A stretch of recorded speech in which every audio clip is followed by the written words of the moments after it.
প্রিয় ভিউয়ার্স, কেমন আছেন? আশা করি সকলেই ভালো আছেন। সো আজকের এই ভিডিওতে যে টপিক নিয়ে কথা হবে সেই টপিকটি হচ্ছে যে আপনার কোন ব্যাংকের সঙ্গে ডিবিটি লিঙ্ক করা আছে, আপনি নিজের মোবাইল থেকে সেটি চেক করবেন কিভাবে। আমি আজকে আমার এই ভিডিওতে স্টেপ বাই স্টেপ বলবো যে আপনার কোন ব্যাংকের সঙ্গে ডিবিটি লিঙ্ক করা আছে এবং আপনি আপনার ফ্যামিলির সকলেরই আধার নাম্বার দিয়ে ওটিপির মাধ্যমে আপনি আপনার ডিবিটি লিঙ্ক চেক করতে পারবেন কিভাবে, আমি আমার এই ভিডিওতে আজকে স্টেপ বাই স্টেপ বলবো। তো আমার চ্যানেলে নতুন হতে হলে চ্যানেলটি সাবস্ক্রাইব করে আমার সঙ্গে জুড়ে থাকবেন বিভিন্ন রকমের আপডেট সবার প্রথম পেতে হলে। তো চলুন ভিডিওটি শুরু করা যাক। সবার প্রথম যেটি করতে হবে সেটি হচ্ছে আপনার নিজের মোবাইলের গুগল ক্রোমটা ওপেন করতে হবে। তো আমি আমার গুগল ক্রোমটা ওপেন করে নেব। তো আমি আমার সবার প্রথম গুগল ক্রোমটা ওপেন করে নিলাম। ওপেন করে নেওয়ার পর এই যে এখানে সার্চ বার আছে, এই সার্চ বারে লিখতে হবে আধার লগ ইন পোর্টাল। তো আধার লগ ইন পোর্টাল বলে লিখে নিতে হবে। লিখে নেওয়ার পর এই যে প্রথমেই যে পেজটা এসে গেছে, এই প্রথম পেজটাতে এইখানটাতে লিঙ্কটাতে ক্লিক করতে হবে। লেখা আছে log in my Aadhaar UID. তো আমি এখানে আমার আধার কার্ডের সাইটটা ক্লিক করে নিলাম। তারপর এই যে এখানে লেখা আছে ওয়েলকাম টু মাই আধার। যে এখানে লেখা আছে ওয়েলকাম টু মাই আধার, তার নিচে লেখা আছে লগ ইন বলে। এই যে এখানে লগ ইন বলে আছে, তো এই লগ ইন বাটনটায় ক্লিক করে নেবে সকলে। আমি আমার লগ ইন বলে বাটনে ক্লিক করে নিলাম। ক্লিক করে নেবার পরে এরপর যেটি কাজ হচ্ছে যে আপনি আপনার মোবাইল আধার নাম্বার, আপনি আপনার আধার নাম্বারটা এখানে এন্টার করবেন। এই যে এখানে দেওয়া আছে এন্টার আধার নাম্বারটা এখানে এন্টার করে নেব।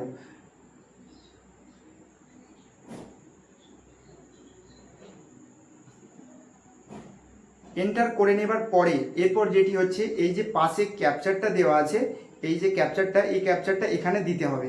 তো আমি আমার এখানে ক্যাপচারটা দিয়ে দেবো। দিয়ে দেওয়ার পর নিচে যে লগ ইন বলে আছে লগ ইন বাটনে ক্লিক করব। তো সবার প্রথমে এখানে ক্যাপচারটা দিয়ে দিচ্ছি।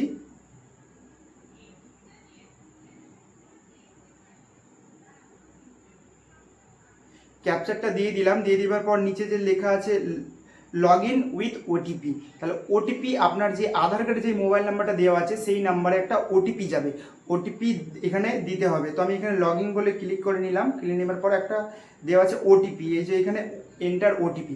কারণ আধার কার্ডের সঙ্গে মোবাইল নাম্বার লিঙ্ক না করা থাকলে আপনি আপনার ডিবিটি লিঙ্ক চেক করতে পারবেন না কোনোভাবেই। তো সবার প্রথম আধার কার্ডের সঙ্গে মোবাইল নাম্বার লিঙ্ক করতে হবে মাস্ট, তাতে আপনার এই মোবাইল নাম্বার সিমটা লাগানো থাক আর নাই থাক। তো আমি আমার এখানে ওটিপিটা দিয়ে দেব। আমি এখানে আমার মোবাইলের যে ওটিপিটা এসেছিল সেই ওটিপিটা এখানে এন্টার করে দিয়েছি। এন্টার করে দেওয়ার পর এরপর যেটি আছে সেটি হচ্ছে যে এই যে এখানে লগ ইন বলে আছে, লগ ইন বলে বাটনটায় ক্লিক করে নেব। লগ ইন হয়ে যাবার পরে এই রকমের একটা ইন্টারফেস চালু হয়ে যাবে বা ওপেন হয়ে যাবে। এরপর যেটি হচ্ছে যে আমাদের এখন ডিবিটি লিঙ্ক কিভাবে দেখব। সো কথা হচ্ছে এখানে যেটা দেওয়া আছে যে ব্যাংক সেডিং স্ট্যাটাস, তাহলে আপনার আধার কার্ডের যে নাম্বারটা কোন ব্যাংকের সঙ্গে লিঙ্ক করা আছে এই জায়গাটাতে ক্লিক করলেই আপনার দেখাবে কোন ব্যাংকের সঙ্গে আপনার ডিবিটি লিঙ্ক করা আছে। তো চলুন আমি এখানে আমার এটা ক্লিক করে নেব ব্যাংক সেডিং স্ট্যাটাস। তো যেহেতু দেখতে পাচ্ছ congratulations your Aadhaar bank mapping has been done, এখানে লেখা আছে দেখুন এই যে আমার আধার নাম্বারটা দেওয়া আছে, আধার নাম্বার এটা, এই যে এটা ব্যাংক এবং আমার এটা অ্যাক্টিভ আছে। সো ডিবিটি অ্যাক্টিভ আছে কি না আপনি আপনার নিজের মোবাইল থেকে জেনে গেলেন। তাহলে আমার স্টেট ব্যাংকের সঙ্গে ডিবিটি লিঙ্ক করা আছে। যদি সরকারি বা কোনো কিছু টাকা যদি আসে তাহলে আমার স্টেট ব্যাংকের সঙ্গে আসবে। এবার মানুষের অনেক রকম প্রশ্ন, তো আমার তো দুটো স্টেট ব্যাংকের অ্যাকাউন্ট কিভাবে বুঝবো? তো এটা বুঝতে গেলে আপনার নিকটবর্তী ওই যে ব্যাংকে যে দুটো ব্যাংক খোলা আছে সেই ব্যাংকে যে আপনি কথা বলে দেখতে পারেন যে আপনার কোন ব্যাংকের সঙ্গে ডিবিটি আছে। তো আমার যেহেতু স্টেট ব্যাংক একটাই, তো এখানে আমার স্টেট ব্যাংক দেখাচ্ছে, সেই নিয়ে চিন্তার কোনো কারণ নেই। যদি কারোর দুটো স্টেট ব্যাংক হয়ে থাকে বা আপনি যদি অন্য কোনো ব্যাংকের সঙ্গে ডিবিটি লিঙ্ক করতে চান তাহলে আপনি আপনার নিকটবর্তী ব্যাংকে গিয়ে কথা বলে দেখতে পারেন। আর যদি কোনো অসুবিধা হয় তো আমাকে অবশ্যই কমেন্ট করে জানাবেন, আমি সেই প্রবলেমটা সলভ করে দেওয়ার চেষ্টা অবশ্যই করব। আর যদি ভিডিওটি ভালো লেগে থাকে তাহলে অবশ্যই লাইক করতে ভুলবেন না এবং বন্ধুদের সঙ্গে শেয়ার করতে ভুলবেন না। তো চলুন পরবর্তী আপডেট নিয়ে আমি এসে হাজির হচ্ছি।